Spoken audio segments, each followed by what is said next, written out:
ఓ వ్యక్తి కువైట్ నుంచి వచ్చి మరీ హత్య చేసి చడీ చప్పుడు లేకుండా వెళ్లిపోయాడు. తను హత్య చేసిన విషయం స్వయంగా సోషల్ మీడియా వేదికగా వెల్లడించి ఎందుకు చేసింది వివరించడంతో అందరూ నిర్ఘాంతపోయారు. ఈ విషయం తీవ్ర సంచలనమైంది.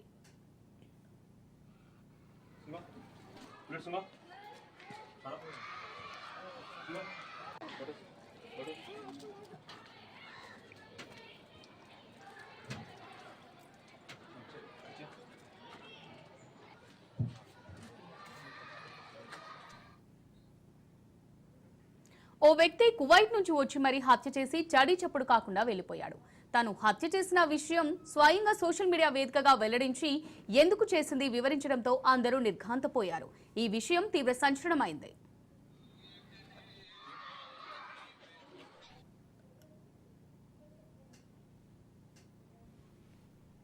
అన్నమయ్య జిల్లా మంగంపేటలో దారుణం జరిగింది. నిద్రిస్తున్న ఆంజనేయులు అనే వ్యక్తిని మరో వ్యక్తి కత్తితో నరికి చంపాడు. తన కూతురిపై అత్యాచారం చేసినందువల్లే చంపానని నిందితుడు ఆంజనేయ ప్రసాద్ ఒప్పుకున్నాడు.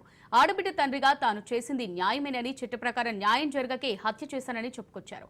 తాను చేసిన తప్పుకు వచ్చి లొంగిపోతానంటూ వ్యాఖ్యానించారు. తన కూతురికి జరిగినట్టు మరే కూతురికి జరగకూడదని ఇలా చేశానని చెప్పుకొచ్చారు. ఇక దీనికి సంబంధించి మరిన్ని డీటెయిల్స్ మా ప్రతినిధి సుదర్శన్ అందిస్తారు. సుదర్శన్,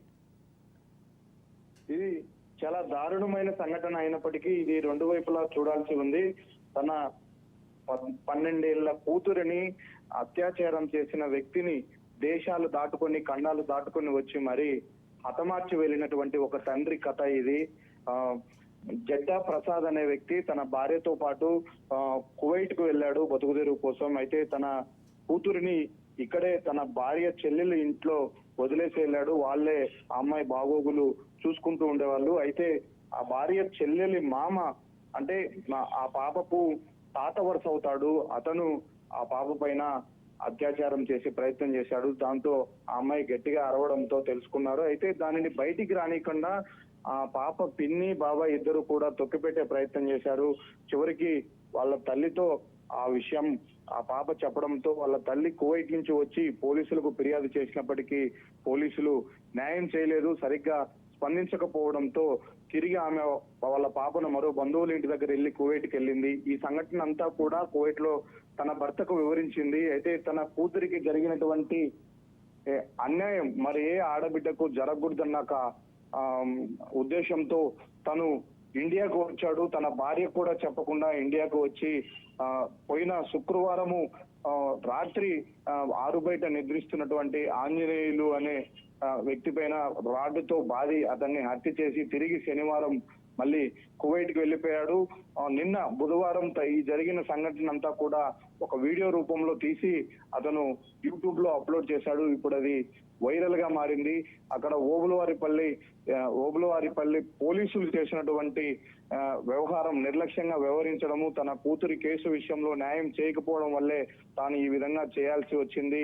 తాను తప్పు చేశానని ఒప్పుకుంటున్నప్పటికీ తన కూతురికి జరిగిన అన్యాయం మరెవరికి జరగకూడదు అని అందుకే చేశాను అంటూ కూడా తన ఆ వీడియోలో మొత్తం జరిగిన సంఘటనను పూర్తిగా వివరిస్తూ ఆ వీడియోను రిలీజ్ చేశాడు. అది ఇక్కడ రాష్ట్రంలో ప్రస్తుతం పోలీస్ వ్యవస్థ ఏ విధంగా ఉందో అని అద్దం పట్టే విధంగా తాను ఎక్స్ప్లెయిన్ చేశాడు. అది సీఎం స్థాయికి చేరాలి, నారా లోకేష్ కూడా చేరాలి అంటూ కూడా తాను ఆ వీడియోలో వేడుకున్న పరిస్థితి కనిపిస్తూ ఉంది.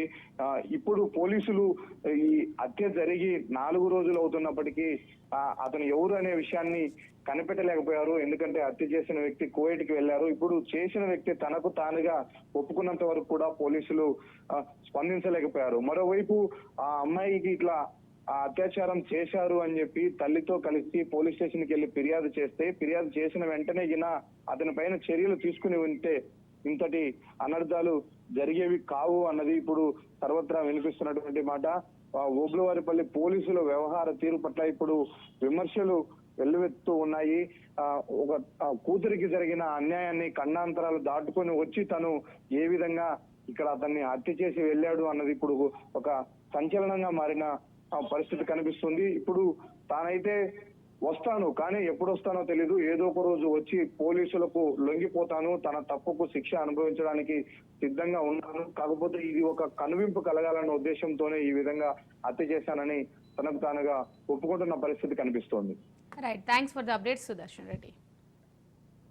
మా కూతురు మంచంలో పనుకో ఉండాలి, ఈ మనిషి ఏం చేసినాడంటే మా కూతురు నిద్రమత్తులో ఉంది కదా అని మా కూతురు బట్టలు తీసేసి బలాత్కారం చేసి నోరు మూసిపెట్టి బలాత్కారం చేసి ఇంకా చేసేదానికి ప్రయత్నించినాడు. ముందుగానే నా కూతురు నిద్రమత్తులో ఉంది, అందులో మళ్ళీ నోరు మూసిపెట్టేసినాడు, బట్టలు తీసేసినాడు. నోరు మూసిపెట్టేసరికి ఊపిరాడకుండా భయపడిపోయింది అనమాట. ఏం జరుగుతున్నదో ఏమో భయపడిపోయి ఒకపారిగా అరిసేసింది. మా మరదలో వచ్చింది.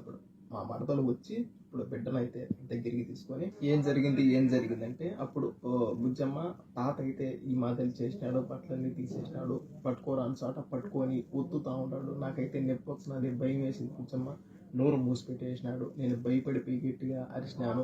ఎవరైనా ఈ మాదిరి చేస్తే ఒకవేళ ఎవరు ఏం చేయలేకపోయినా కానీ, ఒకవేళ వీళ్ళ బంధువులు అయినా కానీ, వీళ్ళ తండ్రి అయినా కానీ, అన్న అయినా కానీ, తమ్ముడైనా కానీ, ఒకవేళ ఏమో ఏదైనా చేస్తాడో తెలిసిన తర్వాత అలా భయపడైనా కానీ ఆడపిల్లల చోటికి రాకుండా ఉంటారు అని ఆలోచించి నా జీవితం పోయినా పర్వాలే, బిడ్డ పరువు ఈ మాదిరి పోయినా పర్వాలే, ఇంకొకరు బాగుంటారు కదా, ఇంకొకరికి ఇది విషయం అని చెప్తానే, ఇంకొక బిడ్డకు ఈ మాదిరి జరిగింది అని చెప్తానే అప్పుడైనా సీరియస్గా పట్టించుకుంటారు కదా అనే ఆలోచనతో నేను ఈ పని చేస్తాను.